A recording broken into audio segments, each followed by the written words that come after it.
Hi friends नमस्कार जय जगन्नाथ सांग मैंने केमती अच्छा भल अच्छा ना आशा करें भलरे थे सांग मैंने आज नहीं अच्छे आपन बहुत सारा टिप्स देखो जब भिडियो भल लगे तो लाइक करेंगे सब्सक्राइब करेंगे और सांग मान सहित सेयार करदे।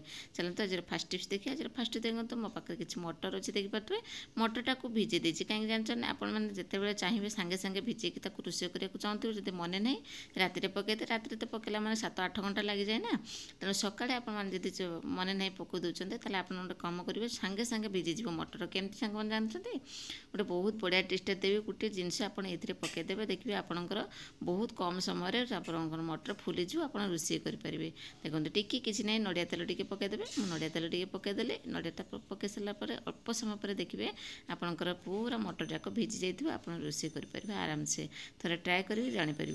आशा करें आपको ये टिप्सटा समस्त यूजफुल होती हेल्पफुल बोलिकी जदि भल लगी सांग मान सहित निहत सेयार कर दिंतु आ गोटे लाइक कर दिंतु।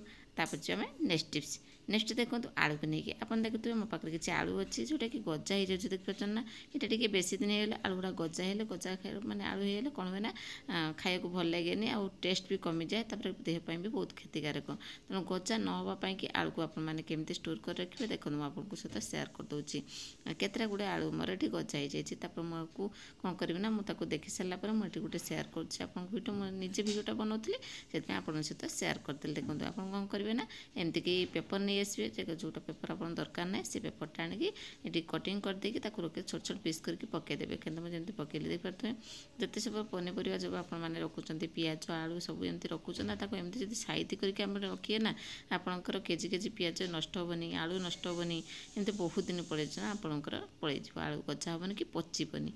आशा करें आपको ये टिप्सटा निहाती भाव में भल लगी जब भल लगी सांग मान सहित सेयार कर दिंतु गोटे लाइक कर दिंतु। तापर नेक्स्ट टिप्स नेक्स्ट कौन मो पाखे किसी आलमंड अच्छे देखिए आलमंड गोटा ड्राई फ्रुट्स रखुच्च आपने से कौन हुए ना बेसी दिन हो गोटे मानने खराब हो जाए बास्नाटा टी अलग प्रकार आसे तेणु आपमि से आलमंडटा को आपने स्टोर कर रखिए बेसी दिन पर्यटन आपको आलमंड खराब हेनी मुझे सहित गोटे छोट टिप्सटा आपको सेयार करदे जोटा कि आपको टंकाटे पैसा खर्च करा पड़ोनी आराम से घरे थी जिनस स्टोर करके रखिपारे बहुत दिन पर्यंत केमती देखो ये मोर टी नहीं गली सोरिष तेल नहीं गली अल्प जस्ट नहीं बेसी नहीं अल्प नेली टी जस्ट नहीं तो आपको भल हल्का कि आपने लगेदेवे। देखो मुझे हल्का कि लगेदेली आपड़ी लगेदेवे लगे करेंगे ना आराम से आप एमती कि सबू जाक मोर ये आलमंड जी मुझे सब रखिदेली हल्का कि हाथ में पूरा तेल टी नहीं गली भल कि साइड रखिदेली ये बहुत दिन पर्यटन आपंकर एमती रही नष्ट हेनी जेकोसी कंटेनर आप रखी दिंतु देखिए केते बढ़िया से आपमती आपंकर आनी मार्केट से आपंकर सेमती कि आलमंड जाक रही आलमंड हो काजू जोटा हो आपने एमती कि स्टाइल एमती रखु निहती आपंकर बहुत दिन पर्यंत मानने रही नष्ट हेनी। आशा करें आपको ये टिप्सटा भल लगी जब भल लाइक करदे। तापर जो आम नेक्स्ट टिप्स नेक्स्ट देखो ये देखो गोटे पिज रखी पिजटा को काटी बर्तमान मैंने पिजटा को काटिकी आपने रखिदेवे चोरी में आप देखिए जब चाहते आप पूरा चुन चुन काटापी चाहते आप दरकार पूरा चुन चुन आप पाखे छुरी ना कि आप ट्राभेल कराया जाइए से आप छुरी नहीं भूली जाइए कि पानी तो नहीं बोतल नहीं बोतल ठिपीटा ही आपंकर ये दरकार पड़ो।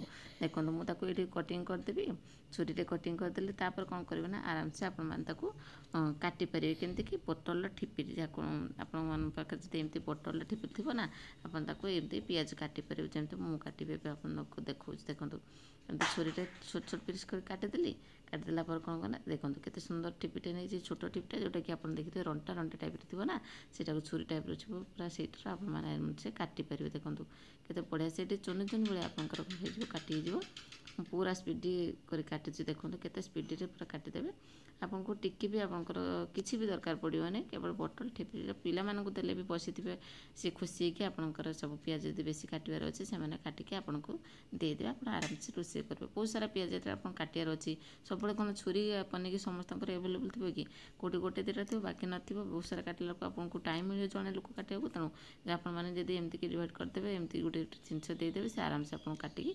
देदेवे।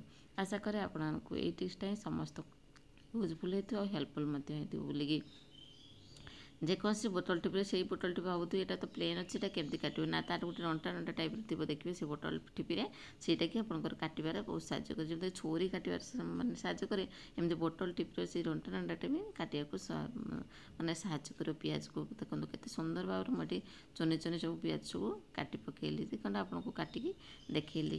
ଯଦି ଭଲ ଲାଗିଲା ଭିଡ଼ିଓଟି ସମସ୍ତଙ୍କ ସହିତ ନିହାତି ଭାବରେ ସେୟାର କରିଦେବେ। ଆଉ ବହୁତ ସାରା ଭିଡ଼ିଓ ମୁଁ ଆପଣଙ୍କୁ ଦେଖେଇଛି ଦେଇଛି ମଧ୍ୟ, ସବୁଗୁଡ଼ାକ ୟୁଜଫୁଲ୍ ହେବ ଆଉ ହେଲ୍ପଫୁଲ୍ ମଧ୍ୟ ହେବ। ଯଦି ଅଧିକ ଭିଡ଼ିଓ ଦେଖିବାକୁ ଚାହୁଁଛନ୍ତି ତାହେଲେ ମୋ ପ୍ରିଭିୟସ୍ ଭିଡ଼ିଓକୁ ଯାଇକି ଆପଣ ଦେଖିପାରିବେ। ତାପରେ ଯେଉଁ ଆମେ ନେକ୍ସଟ ବିଜନେସ୍ ଦେଖନ୍ତୁ, ମୋର ଏଠି ବୋଇତାଳୁ ଅଛି ଯେଉଁଟାକି ଆପଣ କଖାରୁ କହୁଥିବେ। ସେ କଖାରୁଟାକୁ ଆପଣମାନେ କ'ଣ ଯେତେବେଳେ ଷ୍ଟୋର୍ କରି ରଖୁଛନ୍ତି କ'ଣ ଏମିତି ଫାଙ୍କାରେ ରଖିବେ। ଫ୍ରିଜରେ ରଖିଲା ବେଳେ କ'ଣ ହୁଏ ନା, ତାକୁ ଆପଣମାନେ ଏମିତିକି ପଲିଥିନରେ ରଖିବେନି, ବିଲକୁଲ ଏମିତିକି ଖୋଲାରେ ରଖିଦେବେ। ଆଉ ଖୋଲାରେ ରଖିବା ପରେ ଆପଣ ଦେଖିବେ ତାପରେ କ'ଣ କରିବେ ନା, କାଟି ଦେଇକି ତା ଯେଉଁ ଅନ୍ତିଟା ଥାଏନି କି ତା ଭିତର ଅନ୍ତିଟା, ସେଇଟାକୁ ଆପଣମାନେ ଏମିତିକି ଖୋଲିକି କାଢ଼ିଦେବେ। ତା ମଞ୍ଜି ଯେଉଁ ଥିବ ଅନ୍ତିଟା ଥିବ ସେଇଟା ପଚିଦିଏ, ନଷ୍ଟ କରିଦିଏ ବୋଇତାଳୁଟାକୁ, ମାନେ ଯେଉଁଟାକୁ ଆପଣ କଖାରୁ କହୁଥିବେ। ଏଇଟାକୁ ଆପଣମାନେ ଏଇ ଟାଇପ୍ର କାଢ଼ିକି ସେ ପୁରା ଅଲଗା କରିଦେବେ। ଆଉ ଦେଇକି ତାପରେ ଖୋଲାରେ ରଖିବେ, ଜମା ବି ପଲିଥିନ୍ ପୁରେଇକି ରଖିବେନି। ପଲିଥିନ୍ ପୁରେଇକି ରଖିଲା ମାନେ ସେ ଖରାପ ହେଇଯିବ, ନଷ୍ଟ ହେଇଯିବ। ମୁଁ ଦେହଥର ପରୀକ୍ଷା କରିଛି ହେଲାନି, ମୁଁ ତାପରେ ଏମିତିକି ଖୋଲା ରଖିଲା ମୋର ବହୁତ ଦିନ ପର୍ଯ୍ୟନ୍ତ ଏମିତି ବୋଇତାଳୁ ଖରାପ ହେବନି। ପୁରା କେତେ ସୁନ୍ଦର ଭାବରେ ଯେମିତି ଆପଣ ଦେଖୁଥିବେ ସେଇଭଳି ଆପଣଙ୍କର ସପ୍ତାହ ଜାଗାରେ 2 ସପ୍ତାହ ଆରାମସେ ରହିଯିବ। ଆଶା କରେ ଆପଣଙ୍କୁ ଏଇ ଛୋଟ ଟିପ୍ସଟା ହିଁ ସମସ୍ତଙ୍କୁ ୟୁଜଫୁଲ୍ ହେଇଥିବ ଆଉ ହେଲ୍ପଫୁଲ୍ ମଧ୍ୟ ହେଇଥିବ। ଆଉ ତା'ର ଅନ୍ତି ଗୁଡ଼ାକ କାଢ଼ି ଦେଇକି ଆପଣମାନେ ତାକୁ ଗଛ ମୂଳରେ ଦେଇଦେଲେ ବି ବହୁତ ହି ଭଲ ହେବ। ଆଶା କରେ ଆପଣଙ୍କୁ ଟିପ୍ସଟି ଭଲ ହେଇଥିବ। ଯଦି ଭଲ ହେଇଛି ଗୋଟେ ଲାଇକ୍ କରିଦେବେ। ସାଙ୍ଗମାନେ ସବୁ ଟିପ୍ସ ତ ଦେଖିଲେ, କେଉଁ ଟିପ୍ସଟା ବେଶୀ ଭଲ ଲାଗିଲା କମେଣ୍ଟ ମାଧ୍ୟମରେ ନିହାତି ଜଣାଇବେ। ଆଜି ପାଇଁ ରହୁଛି, ପୁଣି ଦେଖା ହେବ ନେକ୍ସଟ ଭିଡ଼ିଓରେ ନ୍ୟୁ ଟିପ୍ସ ସହିତ। ନମସ୍କାର, ଜୟ Jagannath, bye, take care all of you, thank you, bye.